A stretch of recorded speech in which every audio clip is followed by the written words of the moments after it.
तो कहानी की शुरुआत होती है और हम रिहाना को देखते हैं जो अपने छोटे भाई और डैड के साथ रहती है। हाल ही में उसकी मॉम की डेथ के बाद उनके घर का माहौल कुछ ठीक नहीं है, इसीलिए वह सभी ज्यादा बातें नहीं किया करते। लेकिन रिहाना अपनी पूरी कोशिश करती है कि वह अपने छोटे भाई और डैड का पूरा तरीके से ख्याल रखे। इसी चक्कर में उसने बाहर जाना भी छोड़ दिया है। लेकिन आज उसकी दोस्त क्लारा ने उसे आउटिंग के लिए बुलाया है, जिसके लिए वह बहुत ही मुश्किल से तैयार हुई है। पर जाते जाते वह ब्रेकफास्ट बनाकर जाती है दोनों लोगों के लिए। पर उसके डैड कुछ खास खुश नहीं लग रहे, क्योंकि उनकी मॉम की डेथ उनकी बोट से हुई थी, जिसे आज वो ठीक कर रहे हैं। वह जब भी उस बोट को देखते हैं वह हादसा उन्हें याद आ जाता है। खैर, अब रिहाना अपनी जीप लेकर निकल जाती है और पहुंचती है क्लारा के पास, जो उसी का इंतजार कर रही थी। वह लोग समुद्र में कुछ टाइम साथ बिताने के लिए इकट्ठा हुए। पर यहाँ क्लारा बताती है कि यहाँ उसका बॉयफ्रेंड जोनस भी है, जो उनके साथ आ रहा है। जो जानकर क्लारा ज्यादा खुश नहीं होती, क्योंकि वो ज्यादा गैदरिंग नहीं करना चाहती। पर वो कहती है कि दिक्कत मत लो, उसके साथ उसका छोटा भाई भी है जो तुम्हें पसंद आएगा। अब वो लोग मिलते हैं और हम जोनस और निक को देखते हैं, जो कि साथ में वाटर ब्लॉग बनाते हैं। जोनस आज का प्लान बताता है कि वो लोग जेट स्की से बहामा आइलैंड जाने वाले हैं, लेकिन रिहाना को पता था कि इसमें टाइम लगने वाला है, इसीलिए वो मना कर देती है, क्योंकि शाम तक उसे घर भी जाना है। तो निक कहता है कि हम सनसेट से पहले आ जाएंगे, इतना दूर वो आइलैंड नहीं है, हम कल ही गए थे। अब वहाँ पर क्लारा भी रिहाना को समझाती है, क्योंकि उसे अच्छे से पता है कि उसके ऊपर घर की जिम्मेदारियां हैं, इसीलिए वह किसी भी काम में देर नहीं करेगी। आखिर में वह मान जाती है और फिर चारों लोग निकल जाते हैं, जहाँ पहुंचकर वह लोग खूब मस्ती करते हैं। निक और रिहाना साथ में अच्छा टाइम बिताती है। ऐसे हालातों में रिहाना को किसी ऐसे बंदे की जरूरत भी थी जो उसके लिए दोस्त से ज्यादा हो, इसीलिए उसे काफी अच्छा लगता है। कुछ समय वहाँ उस आइलैंड पर बिताने के बाद ये लोग वापस आने लगते हैं, लेकिन जोनास रिहाना को इम्प्रेस करने के चक्कर में ओवर स्पीड करने लगता है और इसके अंत में वही हश्र होता है जो हमने कई बार देखा है। उसकी जेट स्की पलट जाती है और उधर निक और रिहाना दोनों आपस में ही लगे रहते हैं। उन्हें पता ही नहीं चलता कि आगे क्या हुआ, जिस चक्कर में निक अपनी जेट स्की जोनस के ऊपर चढ़ा देता है, जिससे कि वो इतनी बुरी तरह से घायल होता कि पानी में ही बेहोश हो जाता है। आगे जाकर इनकी जेट स्की उनकी वाली से टकरा जाती है। अब जितने भी बंदे थे सभी पानी में गिर जाते हैं। पहले तो रिहाना क्लारा को समझाती है और उधर निक जोनस को ढूंढता है, पर उन्हें वो कहीं भी दिखाई नहीं दे रहा था। तब उन्हें समझ आ जाता है कि वो जा चुका है, यानी कि उस टक्कर की वजह से उसकी मौत हो गई। यह जानकर निक को बहुत बुरा लगता है, क्योंकि अगर आगे वो देख लेता तो उसका भाई की जान बच जाती। पर अब तो वो खुद भी इतना जख्मी है कि कुछ नहीं कर सकता। खुद को बचाने के लिए उधर रिहाना को भी टेंशन होने लगती है, क्योंकि उनकी दोनों जेट स्की का फ्यूल निकल चुका है, यानी कि अब ये तीनों ही बस पानी में तैर सकते हैं और किसी की मदद के आने का वेट कर सकते हैं। इसी बीच किसी को इनकी ओर आते हुए देखते हैं, जो कोई शिप नहीं बल्कि एक शार्क थी। वह तेजी से आ रही थी और यह बात रिहाना को पता थी कि ज्यादा देर उसे खुले समुद्र में रहना खतरे से खाली नहीं है। लेकिन दोस्तों, इस कहानी का जो टर्न और ट्विस्ट है वो आपको चौंका कर रख देगा, इसीलिए अब वो उनको जेट स्की के पास चलने को कहती है। लेकिन इसी बीच एक चमत्कार होता है। दूर से एक बोट इन्हें दिखाई देती है, जिसका कैप्टन रॉकी कुछ दूर हल्का फुल्का उसे दिखाई देता है। वह अपनी स्पीड को तेज कर देता है और फौरन इनकी ओर आने लगता है। अब करीब आकर उसे पता चलता है कि वहाँ कोई मदद के लिए पुकार रहा है, इसलिए रॉकी एक एक करके तीनों को ही ऊपर खींच लेता है और रिलैक्स होने को कहता है, क्योंकि अब यह सेफ है। इसके बाद वो निक को सही से बैठाता है, क्योंकि वह ज्यादा घायल था और खून भी उसका ज्यादा बह गया था। इधर क्लारा वॉशरूम के लिए अंदर जाती है। इधर हम रॉकी को देखते हैं, जो बार बार रिहाना को ही देख रहा था। जब कुछ देर बीत जाते हैं तो क्लारा नहीं लौटती, तो रिहाना अंदर जाकर पता लगाने को कहती है। इसी बीच वह रॉकी से बात भी करती है और उसकी बातों से हमें पता चलता है कि वह कहीं ना कहीं उसे पसंद करती है। शायद यह अट्रैक्शन हो सकता है, लेकिन फिर भी वह जानबूझकर वहीं खड़ी रहती है।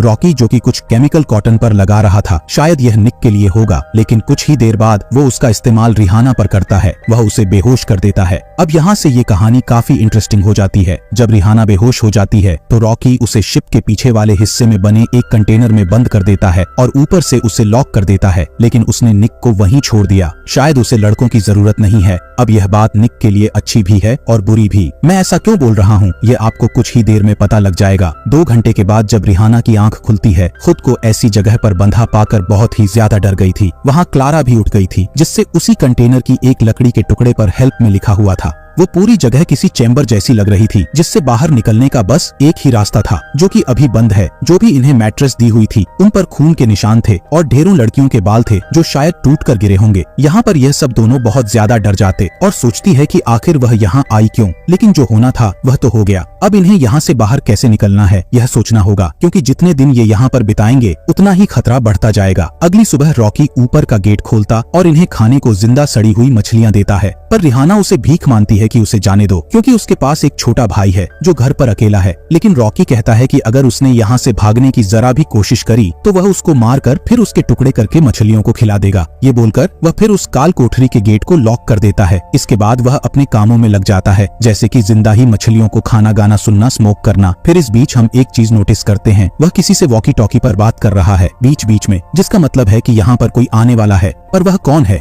कुछ ही देर में आपको पता लग जाएगा। अब हम निक को भी देखते हैं जो अभी भी वहीं पर पड़ा हुआ है। इतनी दिन बीत जाने के बाद उसका कोई इलाज नहीं हुआ, न ही रॉकी ने उसे कोई खाना पानी दिया। 4 दिन बाद किसी जहाज की आज की आवाज आती है जिससे वो दोनों लड़कियां सुन लेती हैं और बहुत खुश होती हैं। शायद कोई उनकी मदद के लिए कोई आया होगा या फिर कोई कोस्ट गार्ड होगा, पर वो एक डॉक्टर होता है जिसने अपनी याच काफी दूर खड़ी करी थी और वहाँ से एक छोटी बोट में यहाँ तक आया था। वो पहले तो आकर निक को देखता है और पूछता है कि कब से ये यहाँ पर ऐसे हैं। तो रॉकी बताता है कि तकरीबन 4 दिनों से, जिसे सुनकर वो डॉक्टर कहता है कि कोई नहीं, ये हमारे काम आ जाएगा। अब वह नीचे जाता है और वहाँ हम दोनों लड़कियों को डरा और सहमा साइड में बैठा हुआ देखते। तो डॉक्टर पूछता है कि तुम में से चोट किसको लगी, मैं उसका इलाज करने के लिए आया हूँ। तो क्लारा आती है, वो कहता है कि ठीक है लेट जाओ। फिर वो उसको चेक करता है और फिर रॉकी से बात करते हुए ऊपर चला जाता है। पर उनके जाने के कुछ ही देर बाद हम निक की चीखें सुनते हैं क्योंकि वह डॉक्टर असल में उसके ऑर्गन को जिंदा ही बाहर निकाल रहा था जिन्हें वह सप्लाई करने वाला है। वो उसके अंदर की हर वह चीज निकाल लेता है जैसे कि किडनी, हार्ट, आंखें, लिवर और भी बहुत कुछ, और फिर उसकी लाश को समुद्र में डाल देता है। जब उसकी चीख बंद हो जाती है तो दोनों ही लड़कियां समझ जाती हैं कि उन्होंने उसे मार दिया। उन्हें ये भी अब तक पता चल चुका था कि जो डॉक्टर यहाँ आया था वो सही नहीं है और वो भी रॉकी के साथ मिला हुआ है।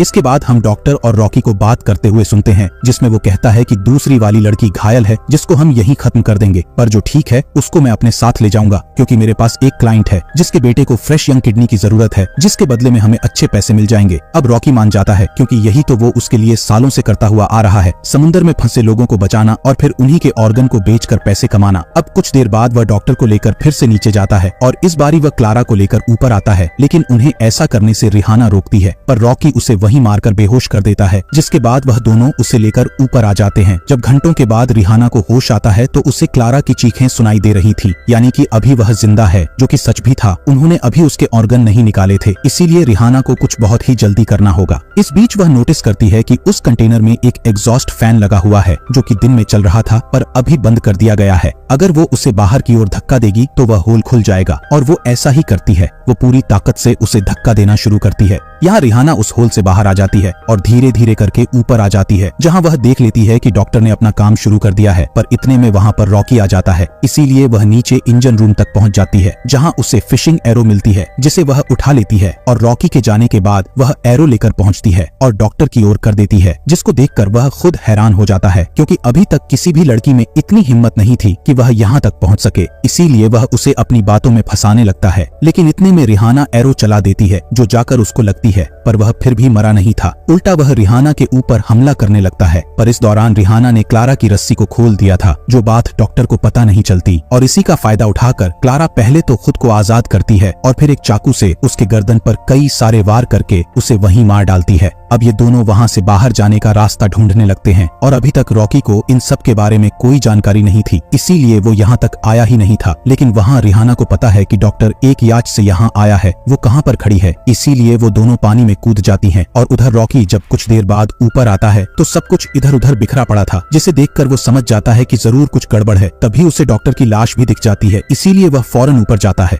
पर अभी भी डॉक्टर की छोटी बोट वहीं पड़ी थी, यानी कि वो लड़कियां भी यहीं बोट पर है, इसीलिए वह पूरे बोट को ढूंढ लेता है, पर वो कहीं नहीं मिलती। फिर वो ऊपर जाकर सर्च लाइट को ऑन करता है, तब उसे पता चलता है कि वह दोनों तो पानी में और याच की ओर जा रही है, इसीलिए वह फौरन ही अपनी बोट को स्टार्ट करता है, लेकिन वो स्टार्ट ही नहीं होती। नीचे इंजन रूम में जाने पर उसे पता लगता है कि किसी ने इंजन की वायर्स को काट दिया है, जो काम असल में किसी और का नहीं बल्कि रिहाना का ही था, क्योंकि उसे पता था कि वह बोट लेकर उन तक पहुंच जाएगा। वहीं दूसरी ओर घायल होने की वजह से क्लारा स्विम नहीं कर पा रही थी। हालांकि रिहाना पूरी कोशिश करती है कि उसकी दोस्त जैसे तैसे करके वहां तक पहुंच जाए, पर उससे नहीं हो पा रहा था, इसीलिए वह दोनों डिसाइड करते हैं कि कोई एक जाएगा वहां तक, और रिहाना ही होती है जो याच तक पहुंच जाती है। लेकिन उसकी चाबियां ना होने की वजह से उसे वह शुरू नहीं कर पाती, पर उसमें उसे रेडियो मिलता है जिसे वह कोस्ट गार्ड से कनेक्ट कर लेती है और उन्हें बताती है कि वह यहाँ पर फंस गई है, उसके पास चाबियां नहीं है। तो वह उसे पीकर नाम के डिवाइस को ढूंढने को कहते हैं, पर वो उसे कहीं मिलता ही नहीं। हालांकि उसे फ्लेयर मिल जाती है, पर कोस्ट गार्ड वालों का कहना था कि वह बिना पीकर के उसे नहीं ढूंढ पाएंगे क्योंकि वह बहुत ही ज्यादा दूर दूर है। इसीलिए अब रिहाना फिर से कोशिश करती है और इस बारी उसे वह पीकर भी मिल जाता है जिसको एक्टिवेट करने के लिए उसे उसको पानी में फेंकना होगा ताकि वहाँ तक उसकी लोकेशन पहुँच सके। पर जब ऊपर जाती है तो डेक पे उसे महसूस होता है कि जैसे कोई वहाँ स्विम करके उस तक आ रहा है। शायद यह रॉकी होगा, इसीलिए वो वहीं छुप जाती है। कुछ देर में हम रॉकी को याच पर देखते हैं, यानी कि उसका शक सही था। वहाँ रिहाना नीचे याच के बेडरूम तक जाती है जहाँ पर वह डॉक्टर की फैमिली फोटोकॉपी देखती है जिसमें उसके खुद की 2 बेटी थी और वो लोगों के साथ ऐसा कर रहा था।